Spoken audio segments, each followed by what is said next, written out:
سیدنا ابو بردہ رحمۃ اللہ علیہ ایک اللہ کے ولی گزرے ہیں۔ آپ فرماتے ہیں کہ حضرت سیدنا ابو موسیٰ رحمۃ اللہ علیہ یہ بھی ایک اللہ کے ولی تھے۔ آپ کی وفات کا وقت قریب ہوا تو آپ نے اپنے تمام بیٹوں کو بلایا اور اپنے پاس بلا کر فرمایا کہ میں تمہیں صاحب الرغیف یعنی ایک بزرگ روٹی کھانے والے کا واقعہ نہ سناؤں۔ وہ کیسی روٹی کھاتے تھے اور کیسی روٹی ہوگی؟ آپ اپنے بچوں کو اس کا واقعہ بزرگوں کا سنا رہے ہیں۔ بچے بھی وفادار ہیں، کیونکہ والد ولی ہو بیٹے بھی وفادار ہوتے ہیں، والدہ ولیہ ہو نیک ہو نمازی ہو بچے بھی نمازی ہوتے ہیں۔ اگر والدین میں ہی کوئی نہ کوئی ایسا مسئلہ ہو خرابی ہوگی تو اولاد میں ہی خرابی ہوگی، اولاد کہیں نہ کہیں کسی نہ کسی گستاخ ہوگی۔ جب والد ولی ہے بچوں کو بٹھا کر اللہ کے ولی کا واقعہ سنا رہا ہے کہ ان کا تقویٰ کیسا تھا، ان کی پرہیزگاری کیسی تھی، وہ عبادت کیسے کرتے تھے۔ بچوں نے لبیک کا، والد صاحب نے حضرت سیدنا ابو موسیٰ رحمۃ اللہ علیہ آپ واقعہ سنانے لگے۔ آپ فرماتے ہیں کہ ایک عابد تھا، عابد کا معنی ہے عبادت کرنے والا، وہ رات دن اللہ کی عبادت کرتے تھے۔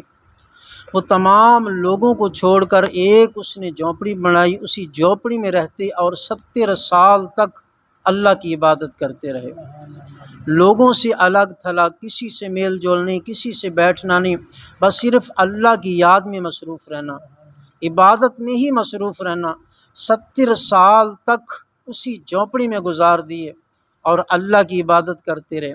70 سال کے بعد جب وہ جھونپڑی سے باہر آئے تو شیطان آ گیا، شیطان نے حملہ کر دیا۔ شیطان نے کیسا حملہ کیا کہ ایک خوبصورت عورت کی شکل سامنے پیش کر دی، تو وہ عابد 1 ہفتہ 7 دن 7 راتیں اسی عورت کے ساتھ اس نے گزارے۔ جس نے 70 سال عبادت کی، 7 دن یا 7 راتیں اس عورت کے ساتھ گزارے۔ جب اسی اللہ کا خوف ہوا کہ میں تو غفلت میں چلا گیا ہوں، اب آنکھیں کھلی، پردہ ہٹا، اللہ کی یاد میں دوڑے اور توبہ کی، اور پھر توبہ ایسے کی گھر بار پھر چھوڑ دیا، جھونپڑی بھی چھوڑ دی۔ اب یہی ہے کہ اب میں نے ہر قدم پہ نماز پڑھنی ہے اور توبہ کرنی ہے، اور چل پڑے، چلتے چلتے قدم اٹھاتے ہیں، مصلی بچھاتے ہیں، نفل پڑھتے ہیں، اللہ کی بارگاہ میں توبہ کرتے ہیں کہ اور سال تک ایسے چلتے رہے۔ ایک دن تھکن کی وجہ سے چلتے چلتے ایسے مقام پر پہنچے جہاں 12 مسکین تھے،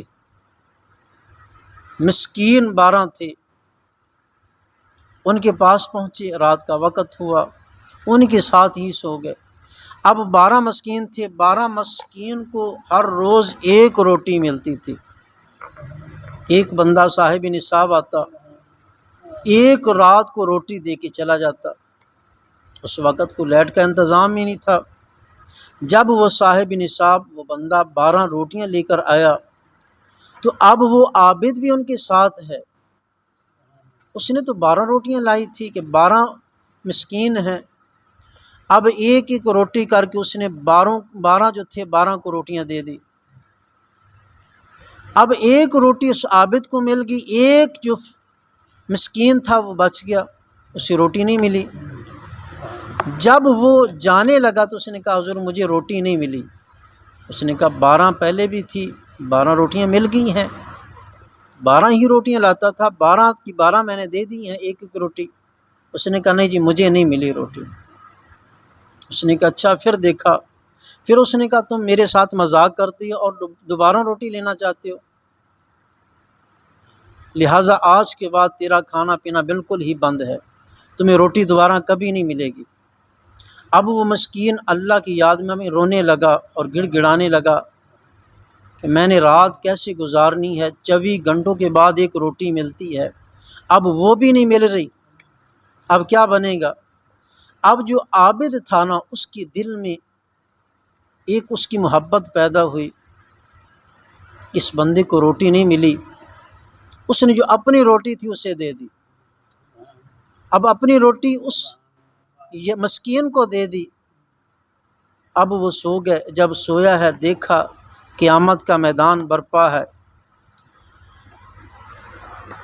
غفلت کی میں اس نے جو 7 راتیں گزاری تھی نا، اب ہر قدم پہ عبادت بھی کر رہا ہے، توبہ بھی کر رہا ہے، اب بھوکے کو اس نے کھانا کھلا دیا، ایک روٹی اپنی اس نے مسکین بھوکے کو دے دی۔ اب قیامت برپا ہے، رات کو دیکھ رہا ہے خواب میں، اب کیا دیکھتا ہے کہ ہر بندے کا حساب ہو رہا ہے، ایک پلڑے میں نیکیاں رکھی جا رہی ہیں، ایک پلڑے میں گناہ ہیں۔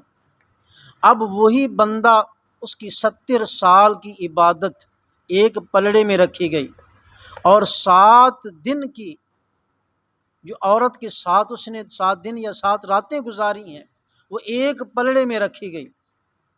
اب گناہوں کا پلڑا زیادہ ہے، نیکیاں کم ہیں، 70 سال عبادت کی ہے، جھونپڑی سے باہر نہیں ہے، لیکن کچھ پل جو غفلت سے گزارے ہیں، اب وہ گناہ زیادہ ہیں، نیکیاں تھوڑی ہیں، اب چھٹکارا کیسے ہوگا؟ ایسی اس لیے کہتے ہیں نا، جب بھی ہم کوئی عمل کریں سوچ سمجھ کے کریں، کیا میں گناہ ایسا تو نہیں کر رہا کہ پہلے جو میری نیکیاں وہ بھی ضائع ہو جائیں گی؟ دیکھ لو اس نے گناہ کتنا کیا، 70 سال تک اللہ کی عبادت کرتا رہا، اب اس نے کچھ دن گناہ میں گزارے، 70 سال کی عبادت پہ پانی پھر گیا، نیکیاں ختم ہو گئی، اب گناہ ہی گناہ ہیں، اب معافی مل رہی کس کے صدقے؟ وہ عبادت ختم ہو گئی۔ اب فرمایا اس نے جو ابھی عبادت جو نیکی کی ہے اس کو پلڑے میں رکھا جائے، اس نے بھوکے کو کھانا کھلا دیا ہے، اب اس نیکی کو رکھیں، اب اس نے بھوکے کو کھانا کھلایا تھا، اب اس نیکی کو پلڑے میں رکھا گیا، اب وہ نیکی زیادہ ہو گئی، اس نیکی کے صدقے اللہ نے اسے معاف فرما دیا ہے۔ اب تھوڑی سی توجہ کیجیے گا،